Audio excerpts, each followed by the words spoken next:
24 की चौपाल में आपको संभल सीट का हाल दिखाएंगे, क्योंकि संभल सीट पर 7 मई को मतदान होना है। मुद्दे क्या क्या है, जनता कौन से मुद्दे पर वोट करेगी, कौन सा प्रत्याशी मजबूत है, पार्टियों को किस तरह से संभल की जनता देखती है, वो आपको संभल सीट से सीधे दिखाएंगे। इस वक्त 24 की चौपाल में कई लोग हमारे साथ मौजूद हैं, सबसे एक एक करके बातचीत करेंगे और मुद्दों को भी समझेंगे कि मुद्दे क्या क्या है। सर, संभल सीट की बात करते हैं तो कौन कौन से मुद्दे हैं जिसके आधार पर वोट करेंगे?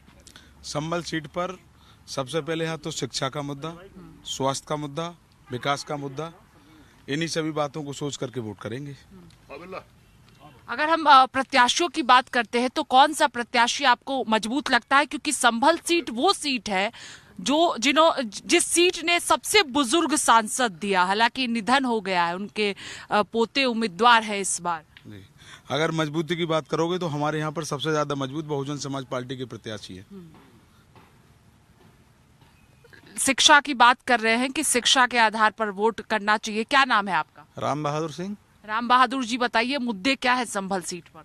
ये मुद्दा है, हमारे यहाँ जब बसपा सरकार थी तब इस संभल के लिए जिला बनाया गया था। उसके बाद में समाजवादी की भी सरकार रह ली, एक पंचवर्षीय योगी सरकार की भी रह ली, दोबारा से योगी जी फिर आ गए, लेकिन आज तक संभल जिले का मुख्यालय एक जगह स्थापित नहीं हो पाया। कभी संभल जाना पड़ता है, किसी काम को चंदौसी जाना पड़ता है, किसी काम को बैजू जाना पड़ता है। विकास की अगर बात करोगे तो सबसे ज़्यादा जो विकास है वो बहुजन समाज पार्टी ने की सरकार में यहाँ पे हुआ। ये पहली बात तो यहाँ जिला बना। दूसरी बात, जो हमारे यहाँ हॉस्पिटल में बिल्डिंग बनी वो बहुजन समाज पार्टी की सरकार में बनी। चंदौसी में जो हमारी तहसील बनी नई, वो भी बसपा सरकार में बनी हुई थी। ये गंगा एक्सप्रेसवे जो निकल रहा है ये भी बसपा सरकार का प्रोजेक्ट था। शिक्षा मुद्दा है, शिक्षा भी मुद्दा है। यहाँ पे कोई समाजवादी पार्टी के जो मरहूम बरक साहब हैं उनका पूरा जीवन निकल गया। यहाँ पे सांसद कभी विधायक, संभल में 7 बार इकबाल महमूद जी विधायक रहे हैं, लेकिन उन्होंने शिक्षा के मामले में, मेडिकल के मामले में, इंजीनियरिंग के मामले में बिल्कुल जीरो। एक पूरे संभल जिले में एक भी कोई संस्थान उन्होंने अब तक इजाद नहीं करा पाए। तो क्या फायदा है ऐसे लोगों को वोट देने से? और क्या क्या मुद्दा है? आप बता रहे थे शिक्षा मुद्दा। शिक्षा का सबसे बड़ा मुद्दा है कि बीएड बाहर कर दिया। 13-14 लाख बीएड अभ्यर्थी बाहर हैं, वैकेंसी नहीं है। शिक्षा के स्तर पर देखा जाए तो संभल में कोई विश्वविद्यालय नहीं है। मेरी पत्नी स्वयं बीएड हैं, 4 साल हो गए मेरी शादी को, बेरोजगार हैं, मैं परेशान हूं। सबसे ज़्यादा वैकेंसी को देखता हूं, उत्तर प्रदेश में पुलिस का एग्जाम होता है वो रद्द हो जाता है। बच्चे देख रहे हैं कि वैकेंसी आए तो हम मौका देंगे, लेकिन भारतीय जनता पार्टी लगातार 7-8 साल से सत्ता में है, अभी कोई वैकेंसी नहीं है, बच्चे परेशान हैं। सिर्फ समाजवादी पार्टी और भारतीय जनता पार्टी मिलकर आपस में षड्यंत्र कर रहे हैं, जुमला कर रहे हैं दोनों। प्रधानमंत्री कह रहे हैं कि युवाओं को लेकर प्रधानमंत्री सोचते हैं, बीजेपी सरकार सोचती है। बिल्कुल गलत बात है, सिर्फ झूठ है, षड्यंत्र रचते हैं, कुछ नहीं है धरातल पे, कुछ नहीं है। आप बैजोई को ले लो, संभल को ले लो, यहाँ पर ज्यादातर हमारे शफीकुर रहमान साहब सांसद रहे, 14 से लेकर के 19 तक सत्यपाल सैनी सांसद रहे। भारतीय जनता पार्टी से उन्होंने कोई काम नहीं किया। सवाल ये भी गठबंधन से जुड़ा हुआ है, क्योंकि गठबंधन का जिक्र हुआ है। 2019 में समाजवादी पार्टी बसपा के साथ थी, इस बार समाजवादी पार्टी कांग्रेस के साथ है। कौन सा गठबंधन आप लोग बेहतर देख रहे हैं? बेहतर कुछ नहीं है, इस बार तो परेशानी सब लोग हैं। बीजेपी ने महंगाई कर दी है, सब लोगों का दिमाग बीजेपी की तरफ है। महंगाई इतनी कर दी है कि सारी चीजें महंगाई हैं, बच्चे परेशान है। जब पेपर भी दे के आए, पेपर लीक कर दिए। जो मजदूर लोग हैं उन्हें राशन दे दिया 5 किलो, तो उसमें वो कुछ तो खुश हो जाते हैं। भाई जिसका परिवार बड़ा है तो कैसे 5 किलो पूरा कर लेगा? क्या क्या मुद्दे यहाँ पर है? सबसे ज्यादा जनता के लिए चाहिए कानून व्यवस्था। जो योगी और मोदी के राज्य में से इससे बड़ी बेहतर व्यवस्था आज तक कभी हमने शासन में नहीं देखी जीवन में, कि किसान भी अपने घर बैठा रहता है। अभी जो जानवरों वाली बात आई थी तो जानवर ना तो सरकार छोड़ती है ना कोई कार्यकर्ता छोड़ता है, सबके साथ हम लोगों के ही जानवर होते हैं। अगर जब तक दूध दे रहा है जानवर तो घर में मानते हैं, और जब दूध नहीं दे रहा तो उसे छोड़ देते हैं। तो इस चीज को तो हम लोगों को सोचना चाहिए ना। अगर हम सोचेंगे तो ये व्यवस्था नहीं बिगड़ेगी। और जो कानून व्यवस्था का जो इस समय राज्य है, मैं कह रहा हूँ इससे बढ़िया शायद 10 सालों में 7 साल योगी शासन को हो गए और 10 साल मोदी शासन को हो गए।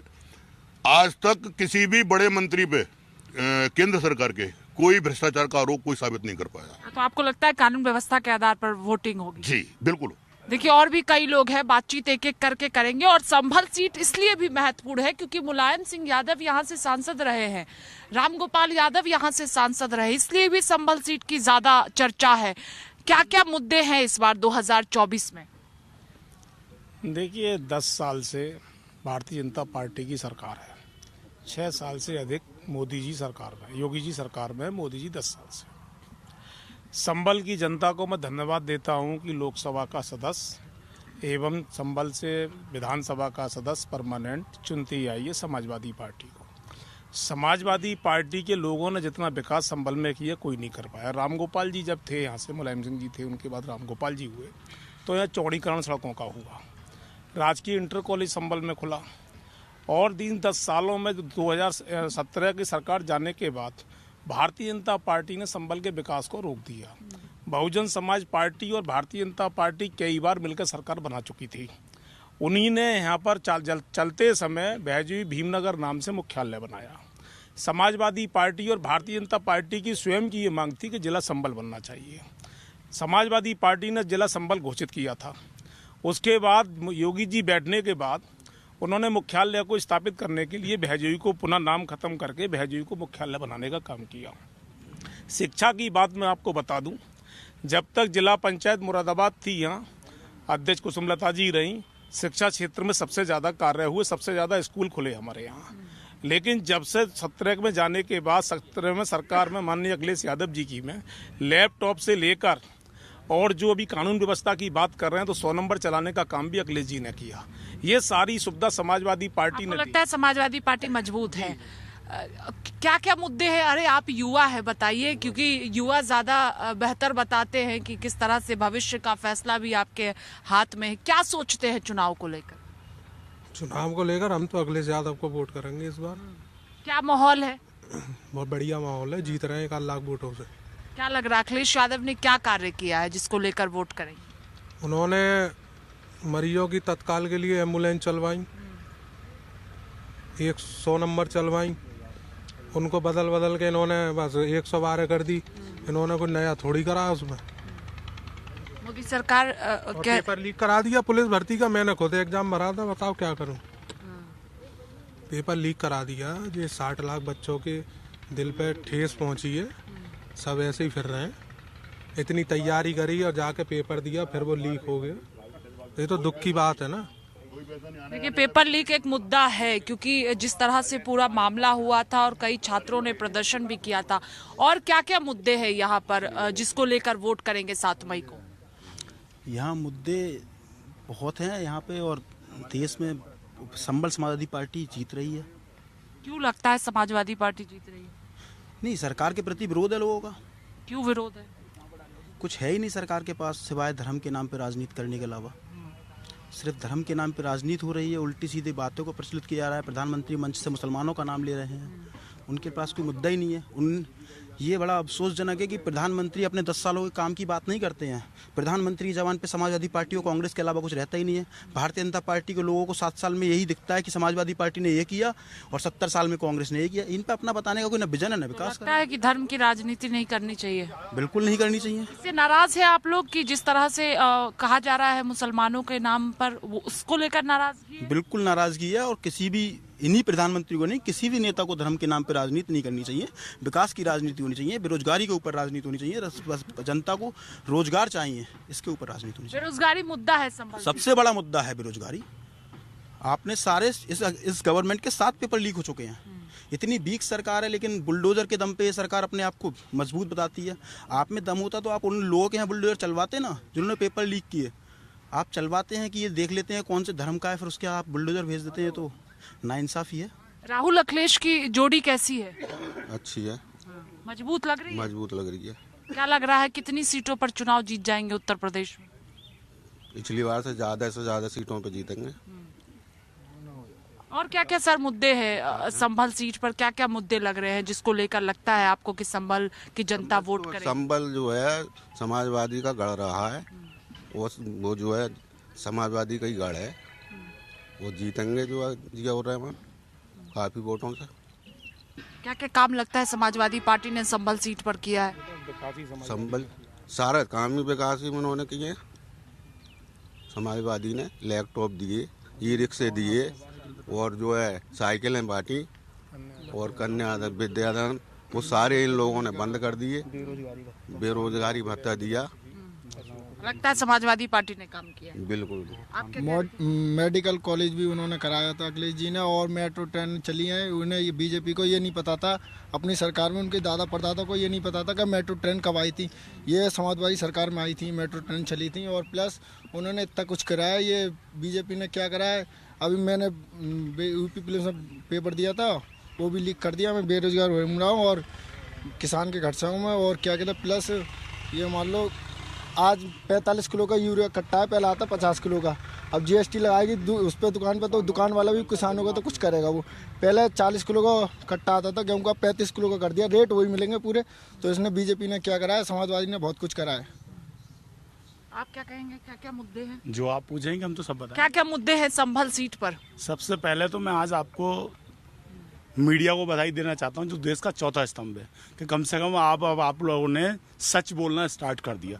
भारतीय जनता पार्टी की जो सच्चाई थी, जो धरातल पे आप लोगों ने लाना स्टार्ट कर दिया। सबसे पहले आपको बहुत बहुत धन्यवाद। अब आप पहले टीवी खोलते थे तो बस केवल एक ही चीज़ देखने को मिलती थी, अब जो सच्चाई है वो धरातल पे आ रही है और वो दिखा रहे हैं आप लोग। संभल सीट के मुद्दे क्या क्या हैं जिसको लेकर लगता है कि 7 मई को वोटिंग होगी? संभल सीट का सीधा सीधा मुद्दा है यहाँ पे चुनाव। अब पूरे हिंदुस्तान की बता रहा हूँ मैं, आप संभल तो छोड़ दीजिए, पूरे हिंदुस्तान में चुनाव जो चल रहा है ना, बेरोजगारी पे चल रहा है, संविधान बचाओ पे चल रहा है। और जो इनका झूठ था, वो झूठ का पोटला खुल चुका है। अब कौन झूठ बोलता था वो आप बहुत अच्छे से जानते हैं, गूगल पे डाल के देख लीजिए। समाजवादी पार्टी ने क्या क्या काम किया है? समाजवादी पार्टी ने क्या क्या काम किया है, मैं सीट की बताइए। संभल सीट को, अगर संभल जिले का विकास हुआ तो समाजवादी पार्टी में मुलायम सिंह यादव जी रहे तब हुआ, और प्रोफेसर रामगोपाल यादव जी ने इस संभल को जो एक पहचान दी है ना, वो रामगोपाल यादव जी ने दी। आसपास में भी सड़कों का चौड़ीकरण अगर कराया तो जाल बिछाया है, तो रामगोपाल यादव जी ने इस संभल का विकास किया है। दिल्ली से जोड़ने का काम रामगोपाल जी ने किया है। और जितना भी यहाँ सड़कें डली हैं, आप किसी भाजपा वालों से पूछ लीजिए, कोई अगर सड़क डली हो बड़ी। और ये गंगा एक्सप्रेस बात कर रहे हैं, अखिलेश यादव जी का प्रोजेक्ट है, ये इस पे काम चल रहा है। और बता रहा हूँ आपको, सबसे बड़ा जो मुद्दा है ना, वो बेरोजगारी है। बेरोजगारी मुद्दा है, उसी मुद्दे पे जनता अपने आप वोट डाल रही है। हम किसी के पास जाएं, ये जाएं ना जाएं, इतनी समझदार हो चुकी है पब्लिक। अब सबके हाथ में ये मोबाइल है, इसमें सब कुछ है। और इसी पे आप समझ लीजिए चुनाव अब हो रहा है। जो कभी ये भाजपा के लिए यही जीत का घर बना था, आज की तारीख में यही सरकार के लिए नुकसान भी दे रहा है और यही उखाड़ देगा। क्योंकि किसान जान चुका है ये कितना सच बोलते हैं, कितना झूठ बोलते हैं। 50 किलो की बोरी 45 किलो की कर दी, 40 किलो की बोरी 35 किलो की कर दी। कहाँ महंगाई कहाँ पहुँच गई, रोजगार है नहीं। जो पेपर अगर ये कराते हैं वो लीक हो जाते हैं, और झूठ के अलावा कुछ नहीं है। महंगाई बेरोजगारी प्रमुख मुद्दा है। मुद्दा महंगाई, बेरोजगारी और प्रधानमंत्री जी के जो बोल हैं, एक प्रधानमंत्री जी को ये बोल नहीं बोलने चाहिए। चुनाव को ये एचएम और मंदिर मस्जिद इस पे लाना चाह रहे हैं, लेकिन चुनाव अब जनता जान चुकी है, इधर कहीं भी धर्म की तरफ चुनाव जाने वाला नहीं है। देखिए और भी कुछ लोग हैं, बातचीत कर लेते हैं। महिला है, बातचीत कर लेते हैं। महिलाएं क्या सोचती है ये भी महत्वपूर्ण हो जाता है। संभल सीट आप यहीं रहती हैं, क्या मुद्दे हैं इस बार? मुद्दे कुछ नहीं है, सरकार कोई एचएम कोई भी मुद्दा नहीं बना रही है। सिर्फ जो नीचे के लोग हैं वही ये चाहते हैं कि हिंदू मुस्लिम, हालांकि मस्जिद मंदिर दोनों ही सरकार सबको एक समझती है। ऐसा नहीं है कि मुस्लिम भाइयों ने या मुस्लिम बहनों ने उस चीज़ का फायदा नहीं लिया सबने। आज भी हमारे संभल के अंदर जो योगी सरकार है उसके फायदे मुस्लिम बहनें भी उस चीज़ का दावा। क्या काम योगी सरकार ने किया है संभल में? सबसे पहले तो महिलाओं को सुरक्षित किया है। उसके बाद जितना भी है, आज अगर महिलाएं कभी और भी सरकारों में जानी जाती थी तो वो पुरुष के नाम से जानी जाती थी, लेकिन योगी और मोदी सरकार में आने के बाद महिलाएं एक अपना एम रखती हैं, अपना वजूद रखती हैं, जिसके जो अपने नाम से जानी जाती है, ना कि पुरुषों के नाम से जानी जाती है। महिला सुरक्षा एक मुद्दा। जी बिल्कुल। और कोई बोलेगा? बिल्कुल मैडम, थोड़ा सा और बोलूंगा। क्या क्या मुद्दे हैं, क्या मुद्दे हैं सर? सिर्फ रोजगार हैं हमें, और युवाओं के लिए नौकरी की है, जो 2 करोड़ की नौकरियों की बात करी थी मोदी जी ने, उस पर बात कहेंगे हम। और यहाँ पे जो युवा शिक्षा के लिए भटक रहा है, यहाँ पे पेपर लीक हो रहे हैं, उसके मतलब रोजगार मुद्दा है। जी, रोजगार शिक्षा। रोजगार शिक्षा, आप कहेंगे कुछ? आप क्या और क्या क्या मुद्दे हैं बताए, पूछे आप, सवाल पूछे मैम।